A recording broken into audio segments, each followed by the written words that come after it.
दोस्तों राधे राधे। दोस्तों कैसे हैं आप? बिल्कुल स्वस्थ होंगे, खुश होंगे। तो दोस्तों आज हम कद्दू के विषय में बात करेंगे और कद्दू कैसे लगाते हैं, कद्दू में कैसी दवाई डालते हैं और कद्दू में कई प्रकार के रोग लगते हैं तो कैसे हम बचाते हैं। तो ये सारी जानकारी मैं आपको दूंगी दोस्तों कि हम कद्दू कैसे लगाते हैं। तो ये देखिए छोटा सा पौधा लगा हुआ है, हमने कद्दू लगाया था और इसमें हमने राख का, जैसे कीड़ा खाते हैं तो राख का भी छिड़काव किया था। तो आप देख रहे हैं जैसे कि राख छिड़की हुई है इसमें। तो हम कई प्रकार की दवाइयाँ ऐसे डालते रहते हैं जिससे कि हमारा पौधा खराब ना हो और बच जाए। तो दोस्तों मैं सारी जानकारी दूंगी आपको, आप बिल्कुल बने रहिए वीडियो में। वीडियो को यदि आप नए हैं तो सब्सक्राइब ज़रूर करें दोस्तों, लाइक करें, कमेंट करें और शेयर करें। और दोस्तों आप बताएं कि आप भी कद्दू लगाते हैं तो कैसे लगाते हैं, जिससे कि मैं जो करती हूँ लगाती हूँ तो वो मैं आपको बता रही हूँ, लेकिन आप भी कमेंट करके बताइए कि आप कैसे लगाते हैं। और यदि आप पौधा लगाते हैं तो आप पौधे को कैसे बचाते हैं, कौन सी दवाई का छिड़काव करते हैं, क्या डालते हैं। तो मैं आपको ऑर्गेनिक तरीके से सारी दवाइयाँ बताऊंगी कि कैसे हम अपने पौधे का बचाव करते हैं और कैसे हम ऑर्गेनिक तरीके से अपने पौधे में दवाइयों का छिड़काव करते हैं। दोस्तों पहले हम बात करते हैं कि हम अपने पौधे को हम कैसे बचाते हैं। पहले तो इसका ये झोड़ना, इस झोड़ना बोलते हैं हमारे यहाँ, आपके यहाँ क्या बोलते हैं आप ज़रूर बताइए। तो हम ये जो बेल रहती है इसकी बहुत ज़्यादा, बहुत बड़ी बेल रहती। पहले तो खपड़ैल वाली छानी रहती थी सबके यहाँ, खपड़े वाले छानी पहले पुराने ज़माने में तो छानियों में सबके गाँवों में रहते थे, लेकिन अब कहीं नहीं है, छानी नहीं है। तो अब लगाना तो है तो इसको, और ये फल भी इसका बहुत बड़ा होता है तो इसको कहीं झोड़ा नहीं सकते कि किसी में हम बेल को चढ़ा दें। तो ये कि यही है कि ज़मीन में ये फैल जाता है, चारों तरफ फैल जाता है। तो ये नीचे ज़मीन में रहता है और इसके फल, जो छोटे छोटे फल लगते हैं, पीले पड़ जाते हैं, सूख जाते हैं, ख़राब हो जाते हैं।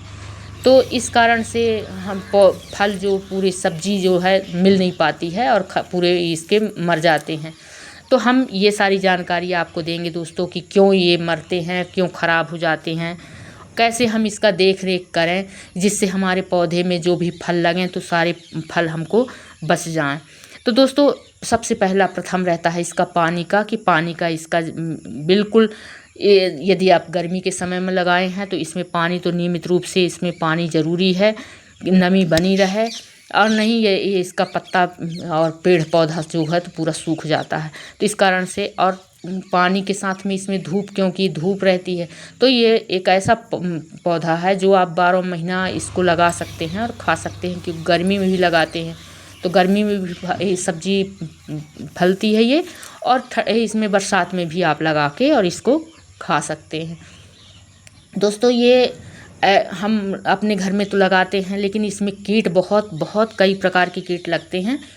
तो हम कीट का प्रबंधन भी कैसे करें, तो हम पहले करते हैं कि खरपतवार जो नीचे इसमें जो हम भी पोषण इसको देते हैं खाने के लिए, जो भी हम खाद डालते हैं, जैसे ज़मीन में यदि लगाते हैं तो यदि खरपतवार है, इस तरह से खरपतवार उगाते हैं तो ये पूरे पोषण को खा लेते हैं, मतलब पूरा पोषण खींच लेंगे ये और हमारे पौधे को नहीं मिल पाता है।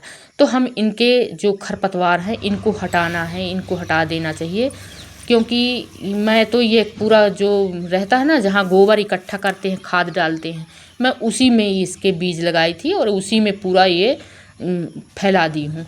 तो ये पूरा फैल गया है उसी के ऊपर। तो जितना पोषण लेना है तो वो खाद भी बनेगी और पोषण भी लेता रहेगा ये कद्दू। तो हम बात करते हैं कि ये पोषण का, कि खरपतवार इसके हटा दें, और ये धूप पानी तो इसके लिए सबसे ज़्यादा आवश्यक ही है। और इसके फल जो सड़न हो जाती है, सड़ जाते हैं, ख़राब हो जाते हैं, उसके लिए हमको नीचे कुछ ना कुछ, ये जैसे हम फल लगे हैं तो फल को छूना तो नहीं, बोलते हैं ना कि ये छूने से सड़ जाते हैं, लेकिन हम नीचे इसके कुछ रख दें, ईंटा रख दें, कुछ ऐसी चीज़ रख दें जिससे कि इसमें पानी न लगे, नमी न लगे फल में, तो हमारा फल बच जाए। तो इसी कारण से पहले ऐसे ऊपर लगाते थे, इसको झोड़ा देते थे।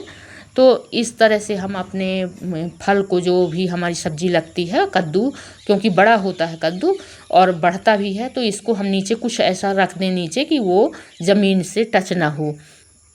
दोस्तों खाद इसमें आप यदि गमले में लगाए हैं और या कि ग्रो बैग में लगाए हैं या आप अपने ज़मीन में लगाए हैं तो खाद की ज़रूरत पड़ती है। तो इसको सबसे ज़्यादा कद्दू के पौधे को तत्व पोटेशियम वाले तरल पदार्थ से खाद दें, इसको खासकर पसंद रहता है।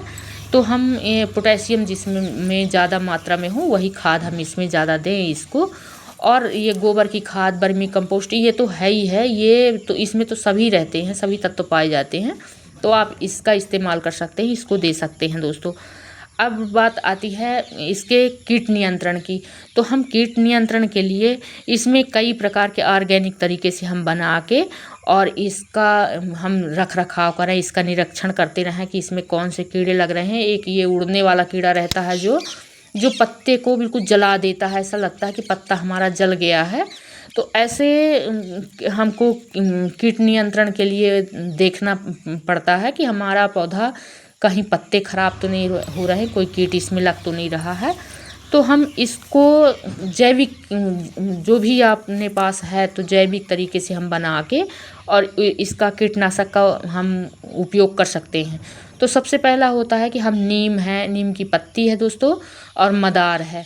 तो मदार और नीम की पत्ती, उसमें आप 2-4 जवा लहसुन के ले लीजिए और 2-4 मिर्ची ले लीजिए और उसे अच्छी तरह से ग्राइंड कर लीजिए मिक्सी में और उसको 10 दिन 15 दिन के लिए पहले रख दीजिए।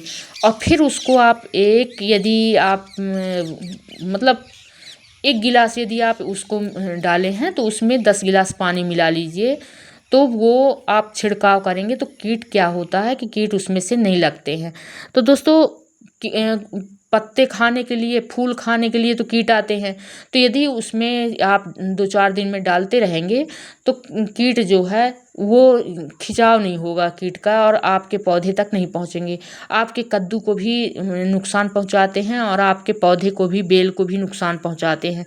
तो इस तरह से हम अपने कद्दू का बचाव कर सकते हैं।